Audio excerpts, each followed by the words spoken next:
Le yab est aux vaches, mesdames et messieurs. Rien de moins. Donald Trump n'est pas content et dans son mécontentement, il dit comme ça lui arrive un peu de n'importe quoi. Bon, Donald Trump a fait le lapsus qui a fait le tour du web aujourd'hui. On vous laisse le savourer si vous ne l'avez pas entendu. Vous allez voir dans les prochaines secondes. C'est un extrait qui, ma foi, je pense que c'est celui qui a été le plus viral aujourd'hui. I told the story yesterday. We had 111 missile shot by the Islamic Republic of Japan. They were shot at the aircraft carrier. La République islamiste du Japon, donc il confond l'Iran et le Japon. On a la meilleure personne pour nous parler de ça. C'est pas dans le même coin du monde, Georges Mercier, ces deux endroits, non? Il y a une couple de milliers de kilomètres entre les deux, hein? Pas la même culture, pas le même peuple. Par contre, évidemment, il vient d'avoir 80 ans, Donald Trump, donc il va falloir s'habituer à des lapsus. Mais justement, il est au pouvoir, il va falloir s'habituer à des lapsus comme ça. La question que ça pose, surtout par-delà cette erreur-là, c'est est-ce qu'il y a un moment où les membres du cabinet ou les responsables républicains américains vont être capables de juger qu'il est inapte? Et si, manifestement, il devait être inapte, est-ce qu'il va y avoir des gens qui vont avoir le courage de le destituer ou de l'enlever du pouvoir dans les deux prochaines années? Mais est-ce qu'on pourrait, parce qu'on avait parlé à un médecin qui disait ça se peut que des fois on cache des résultats, mais c'est pas illégal de le faire, c'est le droit à la vie privée, entre autres. Mais la Constitution américaine prévoit un mécanisme pour destituer le président s'il n'est plus apte à remplir ses fonctions. Le problème, c'est que ceux qui contrôlent l'exécution ou non, c'est les membres du cabinet. Et la caractéristique phare de la seconde administration Trump, c'est que les gens sont sélectionnés pour leur loyauté. La question, c'est un culte de la personnalité. C'est un peu un culte de la personnalité. Donc, est-ce qu'il y a des membres du cabinet qui auraient assez de courage et en nombre suffisant pour le tasser si on en venait là? Ça, c'est une grande question. Moi, je suis pas du tout certain. On voit mal Pete Hegseth ou Marco Rubio faire une espèce de mutinerie contre Donald Trump. Là, ça serait... Et j'ajouterais d'autant plus que si on le tassait du pouvoir, ce serait J.D. Vance qui prendrait la présidence. Mais il y a des luttes au sein du cabinet pour qui devrait être le dauphin de Donald Trump. C'est J.D. Vance, le vice-président, ou c'est Marco Rubio, le secrétaire d'État. Bon, le secrétaire d'État, est-ce qu'il voudrait laisser... Vous voyez, c'est plein de considérations. Donc, c'est une espèce de, comment on dit, Mexican standoff. Tout le monde se pointe et personne n'ose tirer, finalement. Et quand on pense à J.D. Vance, est-ce que vraiment il y aurait l'étoffe pour gouverner? Ah, écoutez, moi, sincèrement, là, de J.D. Vance, Donald Trump, je pense qu'on doit même préférer que Trump soit au pouvoir. Parce que Donald Trump a bien des défauts, là, mais c'est pas un homme très, très idéologique. Vous savez qu'on a parlé du projet 2025 là, de Heritage Foundation, qui était les politiques publiques à mettre en place pour rendre l'État américain plus conservateur. Donald Trump n'a pas le focus vraiment pour garder les mains sur les manettes suffisamment longtemps pour mener ça à terme. J.D. Vance, c'est un homme beaucoup plus cartésien, qui a une formation beaucoup plus conséquente, qui a un vrai projet idéologique pour l'Amérique. S'il devait arriver au pouvoir, je pense que les transformations seraient beaucoup plus profondes que ce à quoi on a assisté sous Trump, bien qu'il y ait quand même beaucoup de dégâts. Et Georges Mercier, cette bourde là, sur le Japon, ça se produit dans un contexte, on est au sommet de l'OTAN, à Ankara, et à travers tout ça, bon, il y a toutes sortes de choses qui se passent. Le Canada fait des annonces, les pays européens également. Et évidemment, la trame de fond, c'est que le conflit en Iran est réouvert là, de manière pleine et entière, comprend-on. Quelle lecture est-ce qu'on peut faire là, justement de cette reprise des hostilités au Moyen-Orient? Mais là, c'est une grande question. Est-ce qu'il est réouvert ou non? Parce que ce matin, Donald Trump parle à des journalistes, il dit essentiellement l'accord cadre qu'on avait passé avec les Iraniens, il est fini. Mais cet après-midi, lorsqu'il parlait dans une réunion à d'autres membres de l'OTAN, il n'a pas répété que c'était fini. Donc, est-ce qu'il veut vraiment retourner en guerre complètement ou non? Ça, on ne le sait pas pour l'instant. C'est très difficile à prévoir. Mais il y a une donnée qui est fondamentale, qui change un peu notre lecture des choses. Le prix du baril de pétrole, là, il a drastiquement diminué. Bon, il a remonté aujourd'hui de 6-8%, c'est vrai, mais il n'a pas retrouvé les sommets qu'il avait connus. Puis s'il y a un élément qui contraint la capacité de Donald Trump à frapper en Iran ou à continuer la guerre, c'est le coût économique chez les Américains. Parce qu'une chose est certaine, les Américains ne sont pas prêts à payer plus cher pour leur guerre. Mais avec un prix du baril de pétrole moins élevé, ça lui donne une marge de manœuvre en ce moment. Il pourrait se permettre, disons, de relancer les hostilités pour 1, 2, 3 semaines, que le baril remonte à 80. Vous voyez ce que je veux dire? Donc, son calcul stratégique, c'est pas le même aujourd'hui qu'il aurait été il y a 3 semaines si on considère seulement la capacité de payer de l'électeur américain. Mais cette situation-là est très floue pour le public, là, de oui, non, cessez le feu, oui, non. Ça change à chaque heure, on dirait. Mais en fait, la situation n'est pas si compliqué que ça en Iran. Vous avez un régime islamiste, puis en passant, je le dis pour les auditeurs, le régime islamiste en Iran a quand même tué plus d'Iraniens que les Américains depuis le début du conflit. Hein. Donc, s'il y a un régime meurtrier, c'est eux. Les Iraniens s'arrogent un droit, ils veulent faire quelque chose d'illégal, ils veulent contrôler un détroit. Bon, le droit maritime international interdit à un pays de contrôler un détroit comme le détroit de Hormuz. Bon, les Américains leur ont concédé que c'était les Iraniens qui devaient s'assurer que la navigation se fasse de manière sécuritaire dans le détroit. Les Iraniens ont interprété ça comme quoi? Comme, ça nous appartient maintenant. Ce que les Américains voulaient dire, c'est cesser de tirer des navires. Bon, les Iraniens veulent marquer leur territoire, essentiellement. Donc, ils frappent des pétroliers pour dire, c'est nous qui le contrôlons. Les Américains ne peuvent pas tolérer ça, non pas seulement parce que c'est contre le droit international, mais parce que ce serait un pied de nez puis une concession gigantesque pour leur position dans la région. Ouais. C'est pour ça qu'on a l'escalade en ce moment. Mais le gros problème, c'est quoi? C'est qu'on a essayé de bombarder l'Iran par les airs pour contraindre le régime. Ça n'a pas fonctionné pour plusieurs raisons, mais la principale, et je reviens à ce que je disais tout à l'heure, c'est que le régime iranien est une autocratie. Les autocraties ne font pas face aux mêmes pressions populaires, démocratiques, qu'une démocratie, donc leur Ils capacité... craignent pas de perdre le pouvoir, c'est ça. Ils craignent pas d'être démis à la prochaine Ils peuvent prendre ronde plus de électorale. coups qu'une démocratie. Et puis, c'est drôle parce que là, tu invoques le droit international, puis j'endosse une partie de tout ça, mais en les faits, le conflit en Iran ne répondait pas non plus à un procédé tout à fait légitime. Je veux dire, Ouais.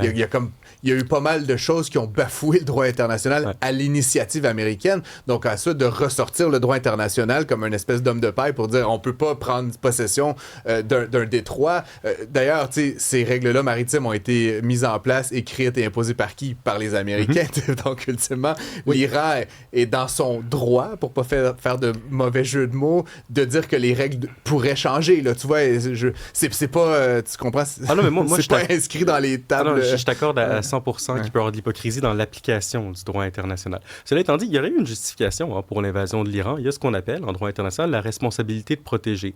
Dans le siège du génocide du Rwanda, où on était tout à fait incapable de prévenir la tragédie, on s'est dit, il y a des situations où on peut brimer la souveraineté d'un État. Donc, on peut l'envahir pour protéger sa population. Au plus fort de la répression des manifestations en décembre-janvier en Iran, on aurait pu évoquer la responsabilité de protéger pour entrer en Iran et s'attaquer au régime. Le problème, c'est quoi? C'est le même en droit international. C'est que pour que ce soit dans les règles, il faut une résolution du Conseil de sécurité de l'ONU. Voilà. Et qui est-ce qui a un droit de veto là-dedans? Ben, la Russie et la Chine, qui sont quand même plutôt alliés avec l'Iran. Dans ce sommet-là de l'OTAN, il y a aussi la position quant à l'Ukraine qui a fait réagir. Ah, et ça, c'est vraiment intéressant, par contre. Ce qui est fascinant avec Donald Trump, c'est que c'est un président américain et il n'est pas certain de quel côté il penche. Non, mais c'était ça la vraie affaire nouvelle par rapport à Biden. Mais c'est pas si drôle. C'est vraiment que, contrairement aux Européens qui instinctivement sont pro-ukrainiens contre les Russes, jugent que les Russes sont un adversaire existentiel à l'Europe, Donald Trump, il est ambivalent. Il est ambivalent, peut-être parce qu'il a des sympathies pour Vladimir Poutine, peut-être parce que la Russie de Poutine incarne quand même un projet culturel qui peut être proche de certains membres de l'administration de la Maison-Blanche, dans le rapport aux droits et libertés, à la famille ou à la liberté d'expression, aux choses comme ça. Et donc, il est ambivalent. Et là, la question, c'est comment est-ce qu'on le fait repencher du côté des Ukrainiens?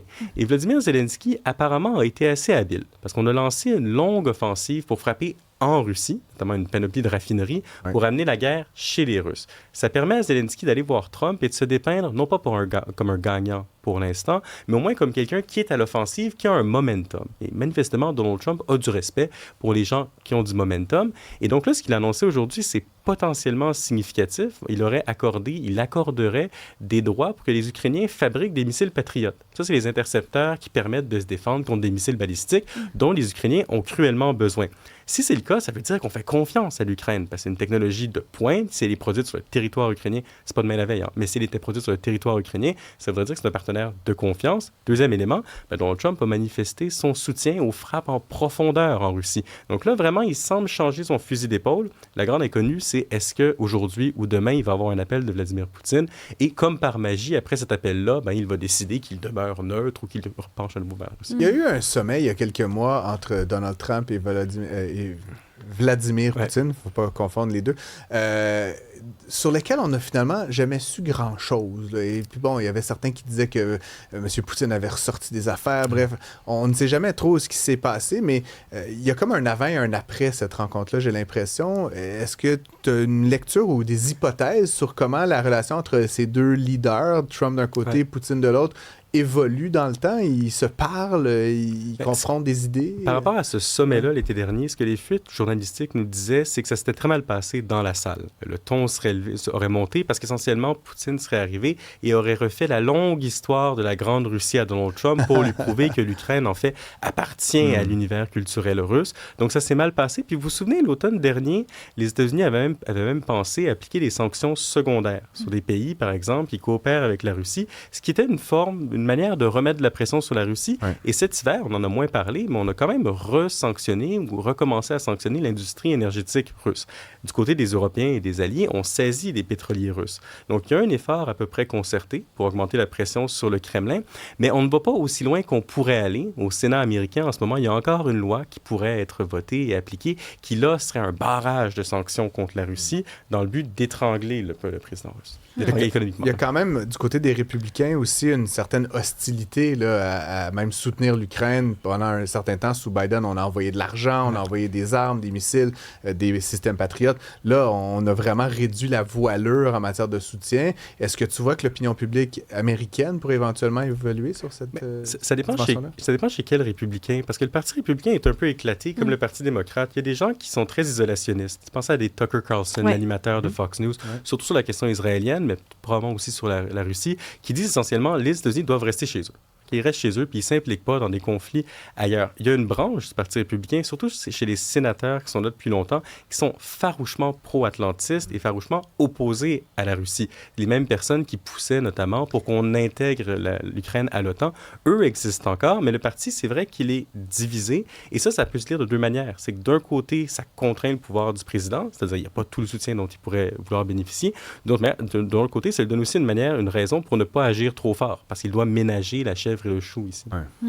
Mais ça, cette espèce de polarité-là, on la voit un peu au Canada aussi, même si on ne vote pas de la même manière, puis même si la structure n'est pas faite de la même manière, il y a aussi ça quant aux conflits internationaux. Bien, il y a toujours la même question. Le problème du conflit en Ukraine par rapport à l'Iran, c'est que le conflit en Iran avait un impact direct sur nous. Sur le prix à la pompe a augmenté. Ouais. Chez nous, on s'est attaqué à une infrastructure ou à un détroit qui nous touche tous. Alors que le conflit en Ukraine, ses conséquences ont été plus limitées quand même dans les dernières années par rapport à notre propre portefeuille, à notre propre bien-être. Donc, c'est un conflit qui fait intervenir des valeurs. Évidemment, c'est beaucoup plus difficile de se battre pour des valeurs quand ça ne touche pas le citoyen dans son portefeuille que pour des intérêts. Pas pour l'instant, mais bon, les Européens font valoir que ce sont pour l'instant des valeurs, mais le jour où la Russie continue, puis prend l'Ukraine, puis prend éventuellement jusqu'à Paris, le dernier qui s'était testé. Non, mais tu sais, blague à part, c'est créer un précédent que de ne pas s'opposer à l'annexion territoriale. Georges Mercier, on a oublié de te présenter, mais tu es connu en cette demeure. Je rappelle que tu es analyste et doctorant en sciences politiques au Centre de recherche internationale de Sciences Po Paris et à l'Université de Montréal. Tu es avec nous aujourd'hui. On espère t'accueillir presque tous les jours. Vous dites que je suis connu, moi je suis heureux de vous connaître. Mais c'est tellement drôle, je l'imagine, sur ton CV. Georges Messier, titre connu. Non, on a oublié de te présenter en début de segment. Je voulais simplement lui lancer la fleur en fin d'entrevue. Merci beaucoup. Merci. Et à bientôt.